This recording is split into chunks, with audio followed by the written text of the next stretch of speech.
இந்த மகா சிவராத்திரி இயற்கை நமக்கு கொடுத்திருக்கிற ஒரு மகத்தான அன்பளிப்பு.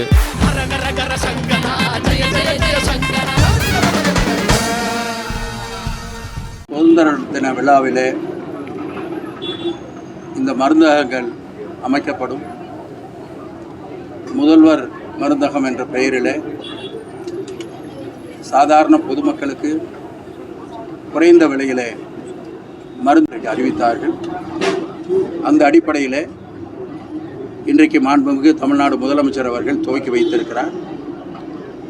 மொத்தமாக தமிழ்நாடு முழுவதும் 1000 மருந்தகங்கள் இதை போல துவக்கப்பட்டிருக்கிறது. அதில் நம்முடைய மாவட்டத்தில் மட்டும் 36 மருந்தகங்கள் இதை போல துவக்கப்பட்டு அதில் ஒரு 22 மருந்தகங்கள் சொசைட்டிகள் மூலமாக, கூட்டுறவு சங்கங்கள் மூலமாக நடத்தப்படுகிறது. மீதம் இருக்கிற ஒரு 14 தனியார் மூலமாக நடத்தப்படுகிறது. ஆனால் எப்படி இருந்தாலும் யார் நடத்தினாலும் ஏறத்தாழ முதலமைச்சர் அவர்கள் சொன்னதைப் போல சராசரியாக அந்த மருந்துகளுடைய விலையில் ஒரு 75% அவர்களுக்கு ஒரு சேமிப்பு கிடைக்கிற வாய்ப்பை உருவாக்கி இருக்கிறார்கள். அதனுடைய விலை சாதாரணமாக வெளியில் என்ன விலைக்கு கிடைக்குமோ அதிலிருந்து 75% குறைகிற அளவிற்கு இந்த நடவடிக்கையை மாண்பு முதலமைச்சர் அவர்கள் எடுத்திருக்கிறார்கள். குறிப்பாக சொல்ல வேண்டும் என்று சொன்னால் சில மருந்துகளுக்கு 90% கூட கிடைக்கிறது. எனவே இப்படி 50% துவங்கி 90% வரை சராசரியாக 75% அவர்களுக்கு குறைந்த விலையில் இந்த மருந்துகள் கிடைப்பதற்கான நடவடிக்கையை மாண்பு முதலமைச்சர் அவர்கள் எடுத்திருக்கிறார்கள்.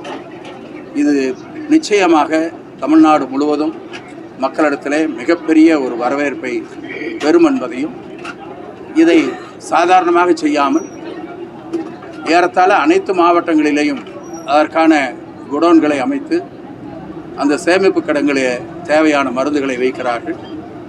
எனவே தடையில்லாமல் அந்த மருந்துகள் கிடைப்பதற்கான அத்துணை ஏற்பாடுகளையும் இன்றைக்கு அரசுனுடைய சார்பாக செய்திருக்கிறார்கள். அது மட்டுமல்ல, ஏற்கனவே இந்த துறையினுடைய சார்பாக, இது கூட்டுறவுத்துறையினுடைய சார்பாக நடக்கிறது என்றாலும் மருத்துவத்துறையினுடைய சார்பாக மக்களை தேடி மருத்துவம் என்ற ஒரு திட்டத்தை மாண்பு முதலமைச்சர் அவர்கள் அறிவித்தார்கள். அது ஒரு பெரிய மகத்தான திட்டமான அது மக்களிடத்திலே மிகப்பெரிய வரவேற்பையும் பெற்றிருக்கிறது. நான் ஒவ்வொரு நேரத்திலையும் ஒரு உதாரணமாக சொல்ல வேண்டும் என்று சொன்னால், இது போன்ற இடங்களிலே இருப்பவர்கள் அரசு மருத்துவமனையிலோ மருந்தகங்களிலோ வந்து மருந்து வாங்குவது பெரிய சிரமம் என்று சொல்லிவிட முடியாது. ஆனால் மலைப்பகுதியில் இருக்கிற பொதுமக்கள், அதுவும் வயதானவர்கள் வந்து மருத்துவமனையில் சிகிச்சை எடுத்து வீட்டிற்கு போன பின்னாலே 2 மாதத்திற்கு ஒரு முறை அவர்கள் வந்து மருத்துவமனைக்கு வந்து தான் மருந்தை பெற வேண்டும். அவர்கள் செக் பண்ணுற மாதிரி நிலைமை. அதையெல்லாம் உணர்ந்த காரணத்தால் தான் முதலமைச்சர் அவர்கள் அவருடைய வீடுக்கே சென்று தேவையான மருந்தை கொடுத்து அவசியம் ஏற்படுகிற பொழுது மட்டும் மருத்துவமனைக்கு அழைத்து வர வேண்டும், இல்லைன்னா அங்கேயே எல்லா பரிசோதனைகளையும் செய்ய வேண்டும் என்று ஏற்பாடு செய்தார்கள். அது ஒரு மகத்தான வெற்றியான திட்டமாக போனது. இதற்கெல்லாம் இன்றைக்கு முத்தாய்ப்பாகத்தான் இந்த திட்டம் வந்திருக்கிறது. அதே போல் விபத்துக்கள் ஏற்படுகிற பொழுது நமக்கு தெரியும், எங்கே போய் ஒரு விபத்து ஏற்பட்டாலும் அவர்களை அடையாளம் தெரியவில்லை என்றால் அவர்களை மருத்துவமனையிலே கொண்டு வந்து சேர்ப்பதற்கு மிகுந்த கடினம். பல பேர் யோசிப்பார்கள். ஏன்னா அதில் வழக்குகள் வரும். இதெல்லாம் இந்த பிரச்சனையெல்லாம் நடைமுறையில் இருந்தது. இப்பொழுது மாண்புமிகு முதலமைச்சர் அவர்கள் எடுத்த நடவடிக்கையின் காரணமாக ஒரு 48 மணி நேரத்திற்கு அவர்களை எந்த மருத்துவமனையில் கொண்டு போய் சேர்த்தாலும், அது அரசு மருத்துவமனை என்ற அவசியமில்லை, தனியார் மருத்துவமனையாக இருந்தாலும் கட்டணம் இல்லாமல் யாராக இருந்தாலும், வேறு மாநிலத்தை சார்ந்தவர்களாக இருந்தால் கூட அவர்களுக்கு மருத்துவ வசதி செய்து கொடுக்க வேண்டும் என்று முதலமைச்சர் அவர்கள் ஏற்பாடு செய்திருக்கிறார்கள். அது மட்டுமல்ல, அந்த செலவை அரசாங்கமே ஏற்றுக்கொள்ளும் என்றும் சொல்லியிருக்கிறார்கள். அது மட்டுமல்ல, அதை யார் கொண்டு வந்து மருத்துவமனையில் சேர்க்கிறார்களோ அவர்களுக்கு தனியாக ஒரு பரிசு கொடுக்கிற அந்த நடவடிக்கையும் முதலமைச்சர் அவர்கள் எடுத்திருக்கிறார்கள். எனவே இப்படி பல்வேறு திட்டங்கள் ஒவ்வொரு துறையிலையும் பார்த்து அவர் செய்கிறார் என்பதை இந்த நேரத்தில் நான் தெரிவித்துக் கொள்ள விரும்புகிறேன். எனவே இந்த திட்டத்தை பொறுத்தவரை இது ஒரு மகத்தான வரவேற்பை மக்களிடத்தில் பெறும். காரணம், அவர்களுக்கு இது அவ்வளவு ஒரு வசதியை, அவர்களுக்கு இருந்த பிரச்சனையை தீர்த்து கொடுப்பதாக இருக்கிறது. இதில் ஆகிற செலவை அரசாங்கம் ஏற்றுக்கொள்ளுகிற நிலைதான் இருக்கிறது. அரசியல் நிதி நிலைமை பல பிரச்சனைகள் இருந்தாலும் கூட இதுவெல்லாம் மக்களுக்கு தேவை என்ற காரணத்தால் இன்றைக்கு இந்த அளவிற்கு இதை மாண்பு முதலமைச்சர் அவர்கள் செய்திருக்கிறார் என்பதை தெரிவித்துக் கொள்கிறேன்.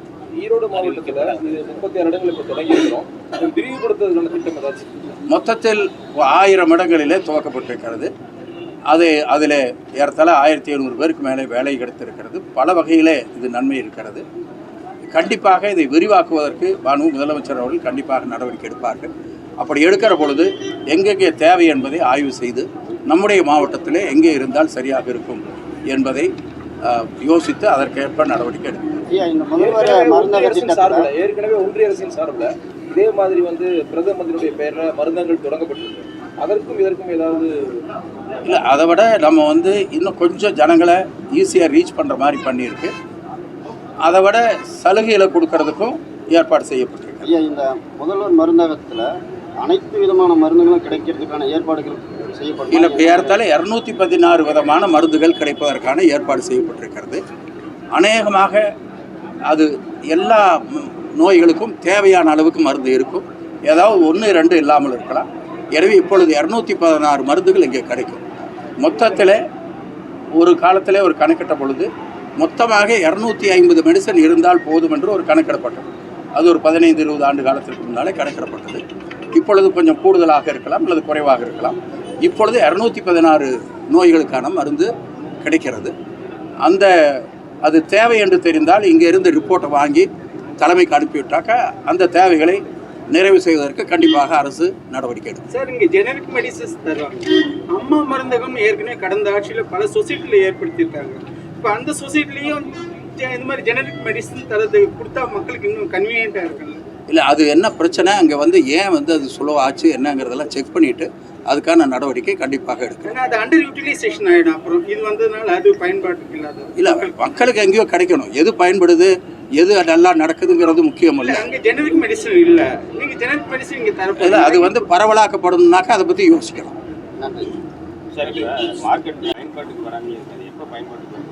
இல்லை, அது சிலது கால்ஃபார் பண்ணியும் அப்ளிகேஷன் போடாமல் இருந்தாங்க.